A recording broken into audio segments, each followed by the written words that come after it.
Hello friends, नमस्कार। मैं हूं राकेश परमार और आपका स्वागत है आपके अपने यूट्यूब चैनल एजुकेशनल कोऑपरेशन पर। आज हम बात करेंगे फिज़िक्स के एक इम्पोर्टेंट चैप्टर सिंपल मशीन के पार्ट 2 के बारे में। इससे पहले हमने इसका पार्ट 1 में कुछ ऑब्जेक्टिव टाइप क्वेश्चन और इसके की पॉइंट्स को और कुछ आंसर क्वेश्चनों को देख लिया है। अब हम बात करेंगे इसके आगे के क्वेश्चनों के बारे में। तो पहला क्वेश्चन है इसमें हमारा question number 10, what is an ideal machine. Ideal machine क्या होती है, तो समझते हैं। A machine in which no part of the work done on the machine is wasted is called an ideal or perfect machine. Thus for an ideal machine the work output is equal to the work input. The efficiency of an ideal machine is 1। यानी कि ऐसी machine जिसकी efficiency 1 होती है उसको हम बोलते हैं आइडियल मशीन। यानी कि हमने जितना उसमें जितना हमें आउटपुट मिला उतना ही हमने क्या करा, उसमें इनपुट दिया है। ऐसी कोई सी भी मशीन होती नहीं है जिसमें कि जितना हम इनपुट दें उतना हमें आउटपुट मिल जाए। लेकिन अगर ऐसी कोई सी मशीन होती है तो उसको हम बोलते हैं आइडियल मशीन, जो कि एक्चुअली में पॉसिबल नहीं है। अब देखते हैं क्वेश्चन नंबर 11, जो कि है can a machine have an efficiency of 100%, give a reason to support your answer. अब यहाँ पे बताना है कि कोई सी भी जो मशीन है हमारी, क्या उसकी एफिशिएंसी 100% हो सकती है। अगर हो तो उसका रीजन देना है। तो समझते हैं। Efficiency of a machine is always less then 100%, यानी कि किसी भी मशीन की एफिशिएंसी हमेशा 100% से कम होती है। Because some energy is lost to overcome friction, कुछ एनर्जी जो है वो फ्रिक्शन की वजह से, हीट प्रोड्यूस की वजह से एनर्जी जो है वो लूज़ हो जाती है। इसलिए किसी भी मशीन की एफिशिएंसी 100% नहीं होती है। नेक्स्ट क्वेश्चन है, अ machine is 75% efficient, what do understand by this statement. एक मशीन जो है वो 75% एफिशिएंट है, तो इस स्टेटमेंट से हम क्या समझते हैं। तो समझते हैं, if a machine is 75% efficient, it means that 75% of the work input to the machine is obtained as the useful work output. The remaining 25% of the work input has been lost in overcoming the friction. अब machine is 75% efficient, इसका मतलब ये है कि किसी machine में हमने काम किया, मतलब हमने तो हमारा 100% एफर्ट दिया, लेकिन उस मशीन से हमें कितना आउटपुट मिला, 75%। मतलब जितना हमने दिया उससे 25% कम मिला। वो 25% कम क्यों मिला, क्योंकि वो लॉस हो गया फ्रिक्शन की वजह से।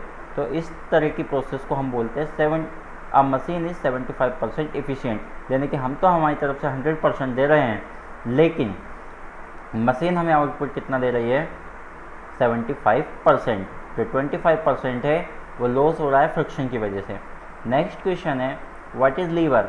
तो a lever is a simple rigid bar which is free to move around a point called fulcrum. तो लीवर क्या है हमारा, अ लीवर जो है एक तरीके से एक सिंपल रिजिड बार है, या एक कहे तो रोड है, जो कि एक पॉइंट से अटैच होती है जिसको हम बोलते हैं फल्क्रम को, और वहाँ से वो क्या करती है, रोटेट होती रहती है, एक तरीके से दूसरी तरफ मूव होती रहती है। नेक्स्ट क्वेश्चन है, describe 3 order of levers giving an example of each. Draw a neat diagram showing the position of fulcrum, load and effort in each kind of lever. 3 order of levers को हमें बताना है कि कौन कौन से 3 order है लेवर के, और फिर वहाँ पे हमें क्या करना है, एक डायग्राम भी शो करना है जहाँ पे फल्क्रम बताना है क्या होता है। फल्क्रम वो पॉइंट है जहाँ से अटैच होता है लीवर हमारा, और बताना है लोड और एफर्ट किधर है। तो हमारा जो डायग्राम है यहाँ पर, जैसे कि आपको दिखाई दे रहा होगा, जो बीच पॉइंट है, यानी कि जहाँ पे ये जो लगा हुआ है, हम सर्कल करते हैं उसको, ये जो पॉइंट है ये लीवर है, जहाँ पे अटैच है वो क्या है हमारा फल्क्रम। इधर एफर्ट लग रहा है, इधर से एफर्ट लग रहा है, इधर क्या हो गया, ये लोड है। ये इन दो यहाँ पर जो परसेंटेज है वो क्या है उनका, यहाँ पर लोड है। एक तरफ से हैवी है तो वो क्या होगा, नीचे होगा, और लाइट वाला कहाँ चला गया होगा, ऊपर। तो जैसे यहाँ पर डायग्राम में दिया हुआ है, फल्क्रम वो पॉइंट है जहाँ पे अटैचमेंट है, जैसे कि सेकंड डायग्राम में दिया है। एफर्ट दोनों साइड से हम लगाते हैं, लोड कहाँ पे लगेगा, बीच मिड पॉइंट पर। यहाँ जैसे यहाँ पर भी दिया है, लोड कहाँ पे लग रहा है, एफर्ट कहाँ पे, फल्क्रम कौन सा पॉइंट है। तो इस तरीके से हम समझते हैं। नेक्स्ट क्वेश्चन है, what do you mean by the mechanical advantages of a lever. Lever के मैकेनिकल एडवांटेज से आप क्या समझते हैं। तो the mechanical advantages of a lever is equal to the ratio of the effort arm to the load arm. यानी कि mechanical advantage of lever is defined as the ratio between effort arm and load arm. Load arm और effort arm का जो ratio है उसी को हम बोलते हैं मैकेनिकल एडवांटेज ऑफ लीवर, या फिर कहते हैं उसी को principle of lever. Next question है which class of lever has the mechanical advantage always more than one. अब हमें यहाँ पर बताना है कि लीवर के 3 क्लास हमने पढ़े थे, पहला क्लास, दूसरा क्लास और थर्ड क्लास। तो उसमें से ऐसा कौन सा क्लास है जहाँ पे मैकेनिकल एडवांटेज जो है एक से ज़्यादा होता है। तो समझते हैं, the mechanical advantage of class second lever is always more than one, यानी कि जो लीवर की क्लास सेकंड है उसमें उसका जो मैकेनिकल एडवांटेज है वो हमेशा एक से ज़्यादा रहता है। नेक्स्ट क्वेश्चन है which class of a lever has the mechanical advantage always less than one. अगर मोर देन की बात करें तो क्लास सेकंड है, और लेस देन की बात करें तो क्लास थर्ड है, और इक्वल की बात करें तो क्लास वन है। क्लियर? सेकंड में एक से ज़्यादा, थर्ड में एक से कम और फर्स्ट में बराबर। क्वेश्चन नंबर 18 हम समझते हैं, give an example of class one lever in each case where the mechanical advantages is. अब हमें बताना है क्लास वन के लेवर के बारे में जहाँ का मैकेनिकल एडवांटेज अगर एक से ज़्यादा है, अगर एक के बराबर है और अगर एक से कम है तो क्या है वहाँ पर। तो सबसे पहले मोर देन वन का, तो लोड आर्म ऑफ प्लायर्स, यानी कि जो प्लायर्स होगा वहीं पे क्या होगा, लोड आर्म होगा। इक्वल अगर वन है तो वो सी, और हमें वैसा का वैसे देखने को मिलेगा। लेस देन है तो the load arm of a pair of scissor, scissor जो है वहाँ पे हम उसको देख सकते हैं, एक से कम ही रहता है वहाँ पे। अब यहाँ पे हमें क्या करना है, name the class to which the following levels belongs. यहाँ पे जो ए से लेकर जे तक दिए हैं, यहाँ पे हमें बताना है कि कौन सी क्लास है, कौन सी क्लास का वो लीवर है, पहली क्लास का है, सेकंड क्लास का है या थर्ड क्लास का है। तो number one, a pair of scissor, pair of scissor में हमें लगता है क्लास वन लीवर। सेकंड है अ लेमन स्क्वेजर, तो लेमन स्क्वेजर में क्लास सेकंड है। और नट क्रैकर, नट को कट करने वाला क्या होता है, मोर देन वन, क्योंकि वो हार्ड होता है, क्लास सेकंड लीवर हो जाएगा। और pair of sugar Tong class एक से भी कम हो जाएगा। बीम बैलेंस दोनों आपस में इक्वल होते हैं तो क्लास वन लेवर हो जाएगा। ऑन और रोइंग अ बोट को घुमाते हैं वहाँ पे भी इक्वल रहता है, जब भी हमारी नाव बोट नहीं जो डूबती नहीं है, क्लास वन हो जाएगा। अब बिल घूमता रहता है तो वहाँ पे हमें ज़्यादा करना पड़ता है तो क्लास सेकंड हो जाएगा। सीसा क्लास वन हो जाएगा। पेयर ऑफ पिलर्स में क्लास वन, और क्रोबार में भी क्लास वन। अब हमारा क्वेश्चन नेक्स्ट है, the diagram given below show the 3 kinds of lever, name the class of each lever and give one example of each class. यहाँ पे हमें दिया हुआ है कि ये जो डायग्राम है ये कौन सी क्लास में है और ये लीवर की कौन सी क्लास यहाँ पर है। तो जैसे कि फलक्रम ये पॉइंट है, लोड डाउनवर्ड डायरेक्शन में है, एफर्ट अपवर्ड डायरेक्शन में है, दोनों इक्वल हैं तो वो क्या हो जाएगा, लीवर वन। अगर एक ज़्यादा है, कम है, यानी कि लोड ज़्यादा है तो लीवर टू, और नहीं तो लीवर थर्ड। तो पहले क्वेश्चन का आंसर यहाँ पे क्या हो जाएगा, ये हो जाएगा क्लास वन, क्योंकि एफर्ट और लोड दोनों आपस में बैलेंस कंडीशन में ही है पहली क्लास में। यहाँ पर जैसे कि हमें दिखाई दे रहा, दोनों क्या हैं, सेम ही है। जबकि सेकंड वाला जो हो जाएगा उसका आंसर क्या हो जाएगा, लोड जो है वो नीचे है और एफर्ट कहाँ पर है, ऊपर, तो ये सेकंड हो जाएगा। एक क्लास थर्ड में क्या हो जाएगा, एफर्ट ऊपर लोड नीचे। अगर एफर्ट हमारा नीचे है और लोड ऊपर है तो क्लास सेकंड। एफर्ट और लोड दोनों एक ही डायरेक्शन में, अपवर्ड या फिर डाउनवर्ड, तो क्लास वन। अगर एफर्ट नीचे है और लोड ऊपर है तो क्लास सेकंड। अब देखते हैं next question, draw diagram to illustrate the position of fulcrum. यहाँ पे हमें पोजीशन बताना फलक्रम का, load and effort in each of the following. अब यहाँ पे हमें डायग्राम आ सी सौ, ये यहाँ से जैसे हमने बना दिया, ये फलक्रम हमारा मिड में, एफर्ट नीचे लग रहा है और ये बोझ हैवी बोझ का लोड कहाँ है, नीचे, और एफर्ट ऊपर है, यानी कि ये क्लास टू का लेवर है। अब बीम बैलेंस, ये क्लास वन लेवर है। और नट क्रैकर, ये यहाँ पर बना हुआ है नट क्रैकर का, फलक्रम मिड पॉइंट पे, लोड और इधर एफर्ट। फोर्सेप्स का यहाँ पर बना हुआ है। नेक्स्ट क्वेश्चन है, how can you increase the mechanical advantage of a lever. Question में हमसे पूछा है कि जो लीवर है उसका मैकेनिकल एडवांटेज हम कैसे बढ़ा सकते हैं। तो the mechanical advantage of a lever can be increased by increasing the effort arm of reducing the load arm. किसी भी मशीन का मैकेनिकल एडवांटेज ऑफ लीवर, या फिर मशीन के जो है ज़्यादा लंबे समय के लिए उसको चलाना है तो हमें क्या करना पड़ेगा, इंक्रीज़ करना पड़ेगा एफर्ट आर्म को और रिड्यूस करना पड़ेगा लोड आर्म को। यानी कि एफर्ट ज़्यादा देना पड़ेगा और उस पर लोड कम करना पड़ेगा, जिससे इजीली वो चलेगी। जैसे हम साइकिल चलाते हैं, अगर हम वहाँ पे क्या करें, उस पर वजन कम दें और वहाँ पे एफर्ट यानी कि पेडल को अच्छे से घुमाएं तो क्या होगा, उसमें जल्दी खराबी नहीं आएगी। और वहीं हम ऐसा कर ले कि एफर्ट तो कम लगाएं, उस पर बैलेंस जो है या जो वेट है वो ज़्यादा कर दे तो वो जल्दी ख़राब हो जाएगी। नेक्स्ट करते हैं, देखते हैं how does the friction at the fulcrum affect the mechanical advantages of the lever. जो फ्रिक्शन ऑफ फल्क्रम है यानी कि फल्क्रम में जो फ्रिक्शन प्रोड्यूस हुआ है उस व्हील को रोटेट होने से वहाँ पे मैकेनिकल एडवांटेज ऑफ लीवर में क्या इफेक्ट पड़ेगा। तो friction at the fulcrum reduce the mechanical advantage, वहाँ पे जो फल्क्रम में फ्रिक्शन प्रोड्यूस हो रहा है उसकी वजह से मैकेनिकल एडवांटेज क्या हो जाएगी, कम हो जाएगी, रिड्यूस हो जाएगी। क्वेश्चन नंबर 24 है state 3 difference between the 3 classes of lever. Lever के 3 क्लासेस होते हैं, क्लास 1, क्लास 2 और क्लास 3। तो उसमें हमें कोई से 3 डिफरेंस लिखने हैं, तो समझते हैं कौन कौन से 3 डिफरेंस है। तो पहला class 1, it has the fulcrum between the load and effort, यानी कि क्लास 1 में फल्क्रम जो होता है यानी कि जो बैलेंसिंग पॉइंट होता है वो लोड और एफर्ट के बीच में होता है। क्लास 2 में क्या होगा, it has the load between, यहाँ पे लोड जो होगा वो फल्क्रम और एफर्ट के बीच में होगा। क्लास 3 में क्या होगा, it has the effort between the fulcrum and the load, fulcrum और लोड के बीच में यहाँ पे एफर्ट होगा। Clear.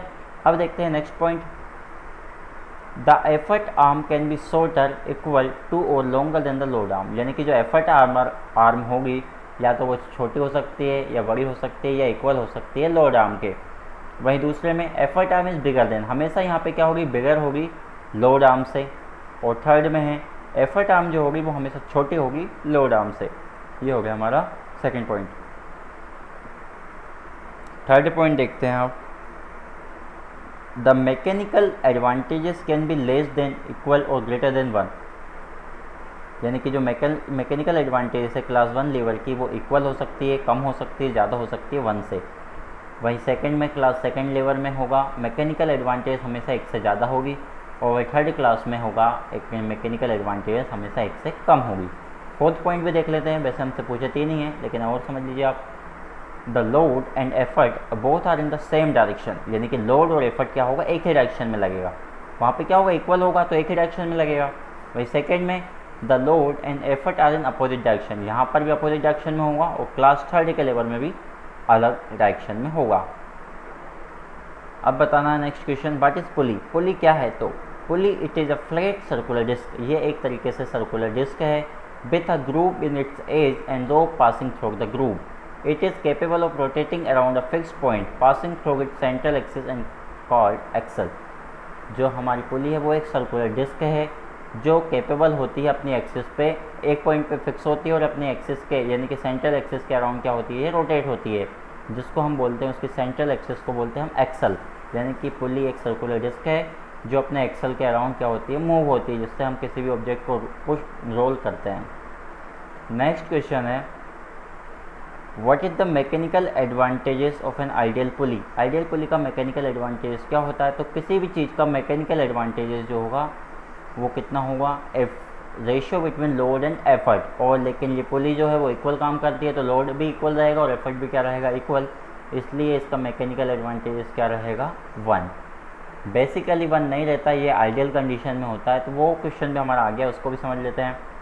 The mechanical advantages of an actual pulley is less than 1। Ideal pulley का तो 1 रहेगा, लेकिन जो एक्चुअल पुली जो हम यूज़ करते हैं उसका 1 नहीं रहेगा।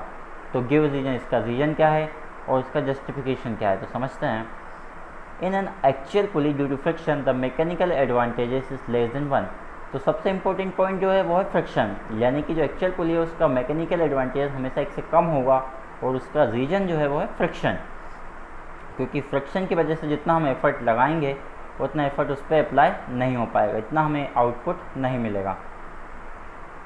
The reason for using the pulley when it is mechanical advantages is equal to 1 और less than 1 is that the pulley allows us to apply the effort downward in convenient direction to raise a load directly upward it is difficult, but with the help of pulley the effort can be applied in the downward direction to move the load upward.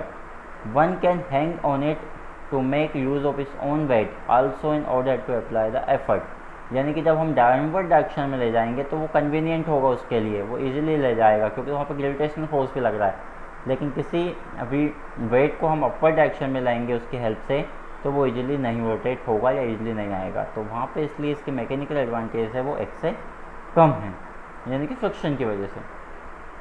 Next question है, draw a neat level diagram showing a pulley being used to lift a load, how are load and effort related in ideal situation. हमें एक level diagram बनाना है पुली का, जहाँ पे lift भी बताना है और लोड भी बताना है हमें, और रिलेशन बताना है lift and load and effort में। तो समझते हैं, ये हमारा डायग्राम बना है, ये पुली है बीच में जो रोटेट होगा, तो हमारा लोड डाउनवर्ड डायरेक्शन में, एफर्ट यहाँ पर लग रहा है, स्ट्रिंग है, और यहाँ पे ये अटैचमेंट है। नेक्स्ट क्वेश्चन है, what is an incline plane, what it use, give two example where it is used. Incline plane क्या होता है, क्या इसका यूज़ है, और इसके एग्जाम्पल हमें बताने हैं। तो समझते हैं, an incline plane is a rigid sloping surface over which heavy loads can be raised or lower to a certain height or depth. एक इंक्लाइन प्लेन क्या है, स्लोप सरफेस है या स्लोपिंग सरफेस है, जहाँ से हम हैवी लोड्स को डाउनवर्ड डायरेक्शन पे लेकर आते हैं, या एक सर्टेन डेप्थ पे लेके आते हैं, या सर्टेन हाइट पर उसको लेकर आते हैं। The mechanical advantages of an inclined plane is the ratio of the length of the plank to the vertical height of the load। और मैकेनिकल एडवांटेज जो है इंक्लाइन प्लेन का वो होता है बराबर में ratio of the length of plank, यानी कि length of the plank to vertical height of load. जितनी लेंथ ऑफ प्लैंक कितनी है वो, और वर्टिकल हाइट कितनी है उसकी, उन दोनों का जो रेशियो होता है वो होता है mechanical advantages of inclined plane. Therefore, an inclined plane acts as a force multiplier। इसीलिए inclined plane को हम बोलते हैं force multiplier। Thus, it can be used to lift heavy loads। और इसका यूज़ हम कर देते हैं जो heavy loads होते हैं उनको लिफ्ट करवाने में। नेक्स्ट क्वेश्चन है, What is a screw? Give to example। Screw क्या है और उसके दो एग्जाम्पल हमें देने हैं।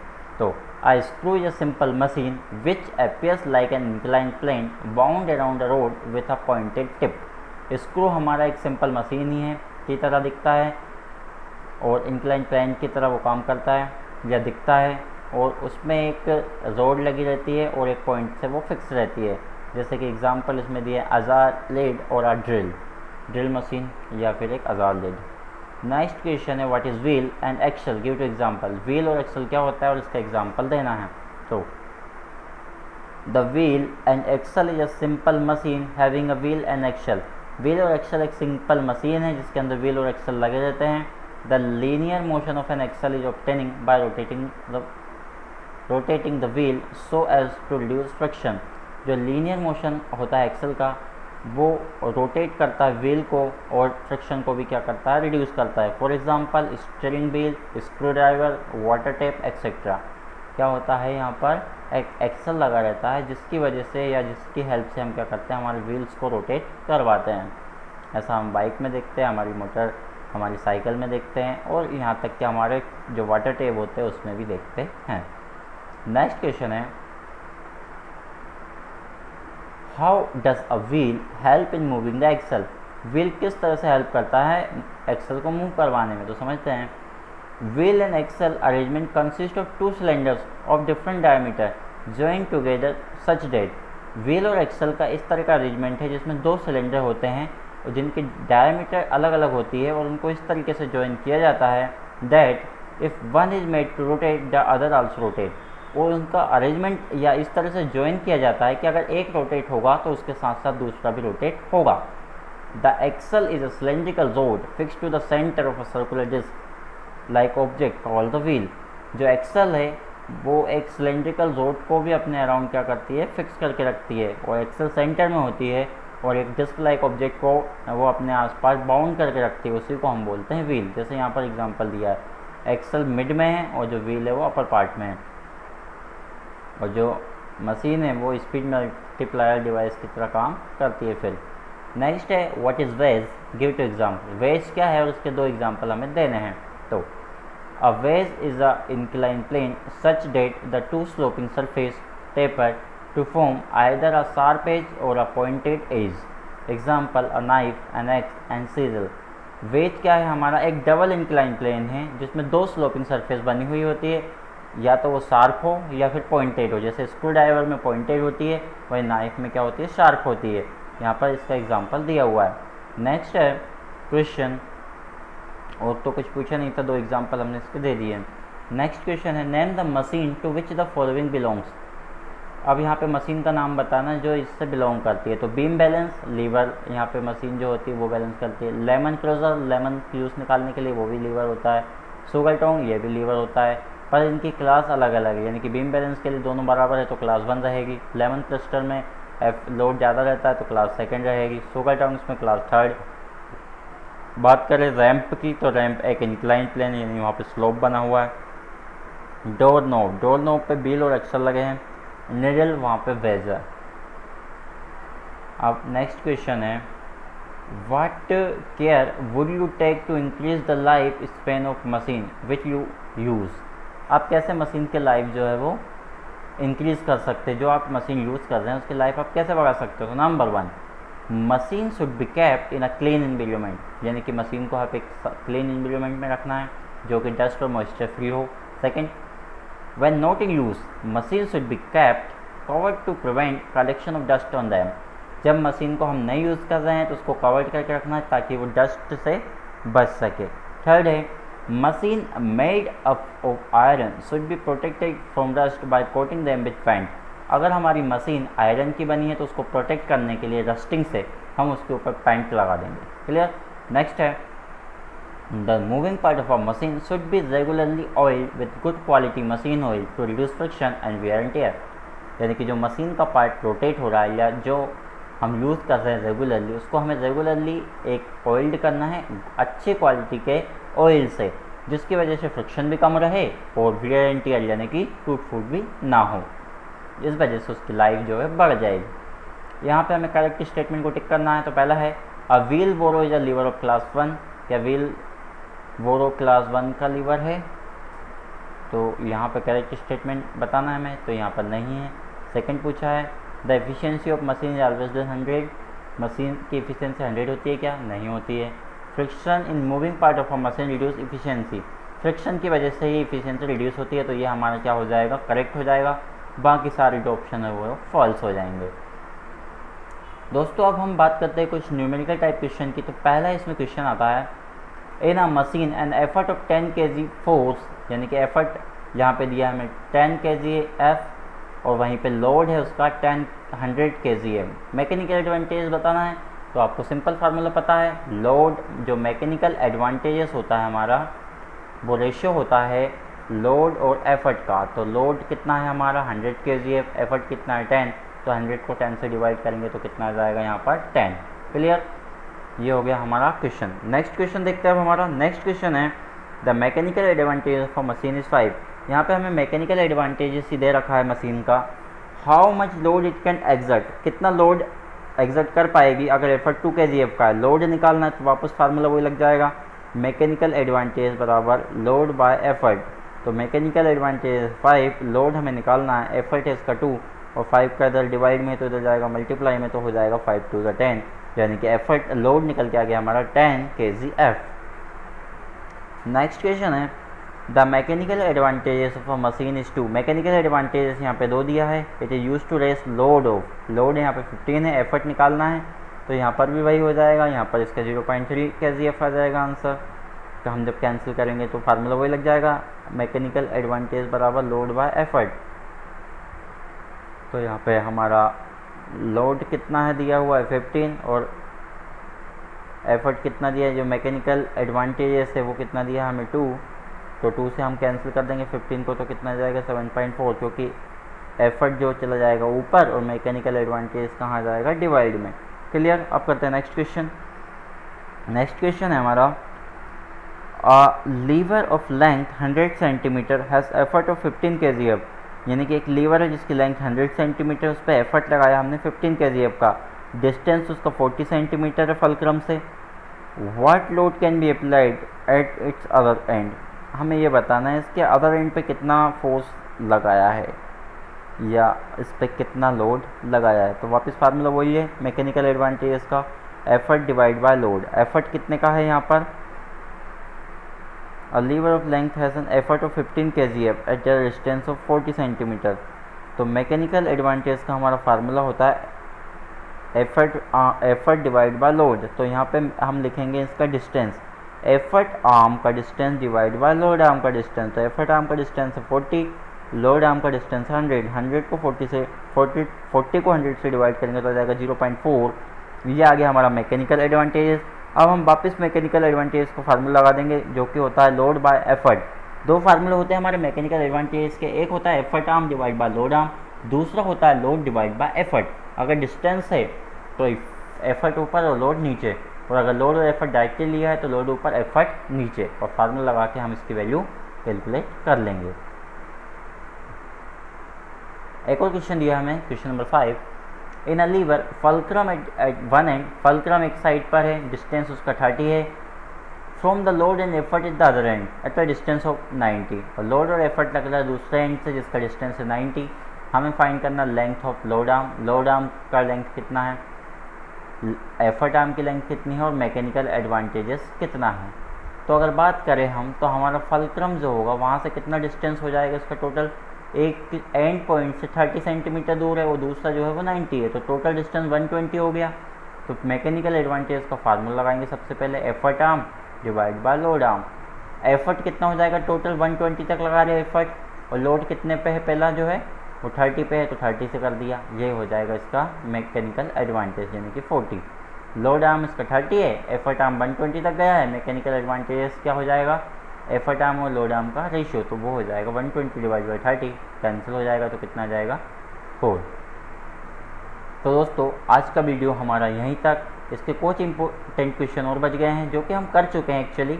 इसके न्यूमेरिकल टाइप क्वेश्चन और ऑब्जेक्टिव टाइप क्वेश्चन बचे जो कि हम इनको सारे क्वेश्चनों को हम पढ़ चुके हैं कि एफिशिएंसी क्या होता है, लोड आर्म क्या होता है, मैकेनिकल एडवांटेज क्या होता है, क्लास 1 क्लास 2 और क्लास 3 के लेवल क्या होते हैं, पोली क्या होता है, ये सारी चीज़ें हम पढ़ चुके हैं, वेज क्या होता है। तो उम्मीद करता हूँ ये वीडियो आपको पसंद आया होगा। अगर वीडियो आपको पसंद आया हो तो आप लाइक करें, कमेंट करें और अपने दोस्तों में शेयर करें। मिलते हैं नेक्स्ट वीडियो में। अगर आपको किसी और दूसरे टॉपिक पर वीडियो बनवाना हो तो आप हमें कमेंट कर सकते हैं। हमारा डिस्क्रिप्शन जो है चैनल का, वहाँ पर आप जाकर हमें व्हाट्सएप कर सकते हैं। हम नेक्स्ट वीडियो जो है उसी टॉपिक पर लेके आएंगे। अगर आप हमें PDF प्रोवाइड करेंगे तो हम उसका एक्सप्लेनेशन कर देंगे, जो भी आपको चाहिए होगा उसका एक्सप्लेनेशन हम कर देंगे। तो मिलते हैं नेक्स्ट वीडियो में, तब तक के लिए बाय बाय।